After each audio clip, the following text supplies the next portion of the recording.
Bum bum bum bum bum bum bum bum bum bum bum. The Peter Dislike Show. Bum bum bum bum bum bum bum. So throughout my vacation to Taiwan, one thing I've noticed is how easy it is for me to maintain my intermittent fasting. I usually fast at least 17 hours every day. Lately, it's been closer to a full 24, and then I'll eat my meal really quickly and then fast another 24. Some days I push 30 some hours and skip the whole day of eating. And one thing I've noticed is that there's not a whole lot of social friction to doing that.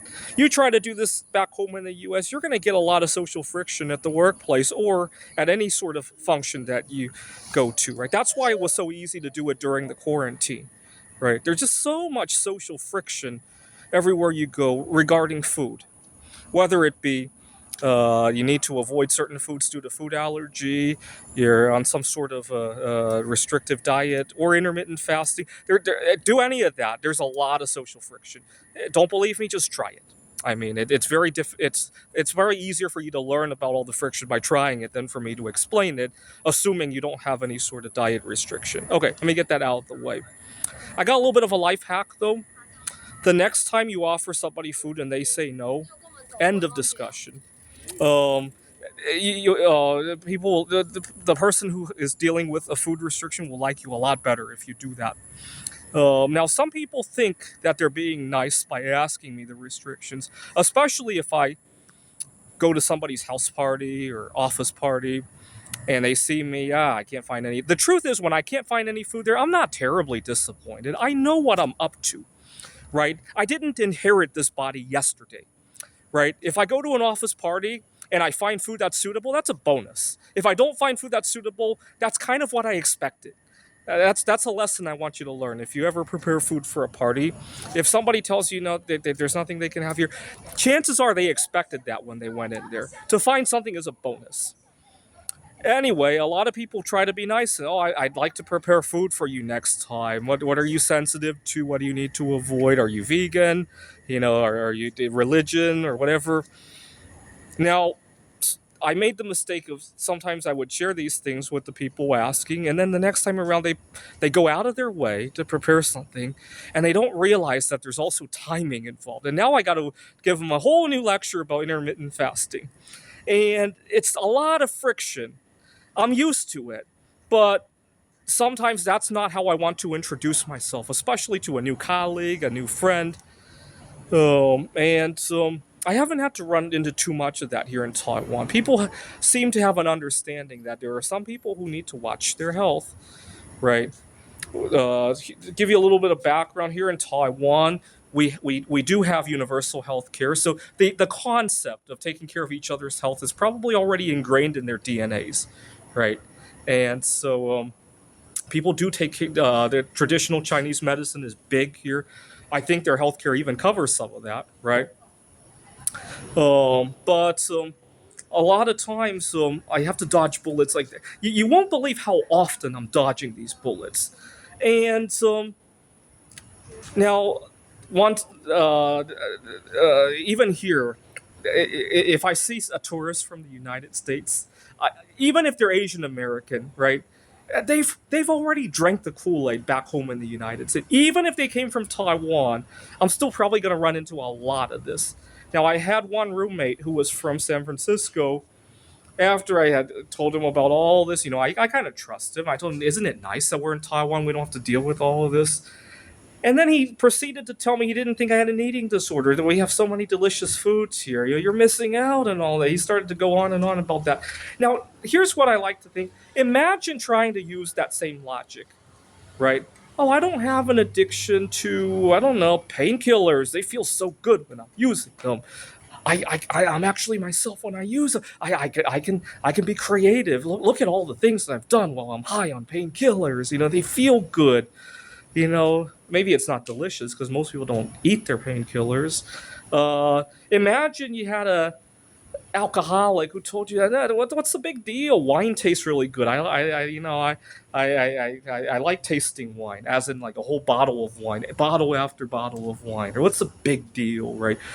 Beer goes so well with whatever television program I'm watching. Right? I'm watching sports. Beer tastes so good while doing that, and they enhance the enjoyment of the sports. I don't have an alcohol problem. Imagine you had I can't think of anything else that this kind of logic would go down well with except for food.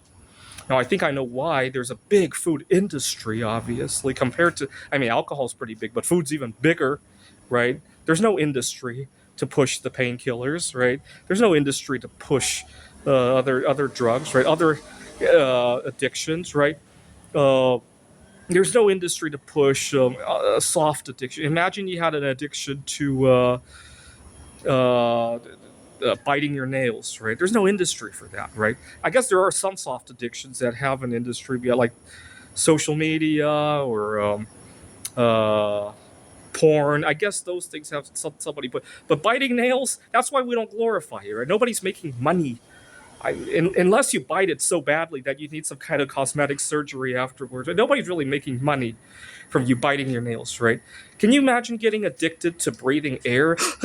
I need to hyperventilate. I love my air. It tastes good. Well, the industry hasn't found a way to monetize air yet, right? I guarantee you, the day that air gets monetized, don't give them any ideas, but the day that air gets monetized in some way, within a few hours, we will have the first case of somebody addicted to air, because the industry is really good at normalizing what makes it money, right? Even if it's an addiction, right?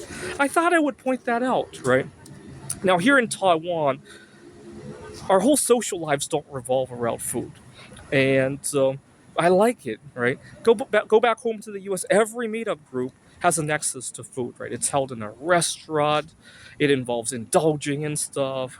I love playing board games at a meetup group. I do it here too. But back home, food everywhere. I actually had an experience back when I used to be addicted to food. I was 15 years old. My family and I had flown to Taiwan to visit. At the time, three of my grandparents were alive, actually. And I used to be addicted to soda. My mom had gone out to the store and bought a 1 liter bottle of soda, and she told me it better last all week. And she told me to look at the price tag on it. It was 99 Taiwanese dollars, which is 4 US dollars. This was 20 years ago. And of course, so Taiwan's GDP is way lower than the US. So try to imagine paying $8, $9 for a 1 liter of soda in 20-year ago money, right? Uh, and not surprisingly, I got the bottle within 2 hours. It was all gone. My mom was so upset. And judging by her attitude, I don't think it was the money she was upset about. I think it was the fact that we had traveled this far to come visit grandparents, and I really should be enjoying what Taiwanese culture has to offer. Instead, I'm guzzling soda just like I do back home in the United States. I think she was more upset about that than the fact that she spent so much money on the soda, right? But here in Taiwan, a lot of restaurants don't even have soda on their menu. Name one restaurant in the U.S. where you can't get a soda. It's probably, I wonder, right? Instead, we have all sorts of activities that don't have to revolve around junk food. We got board game meetups that don't involve food. We got hiking trails. Tomorrow, I'm going to a speed dating event. The last one I went to, they had all sorts of healthy stuff. And food is a part of life. It's not the center of life, right? That's what I wanted to point out.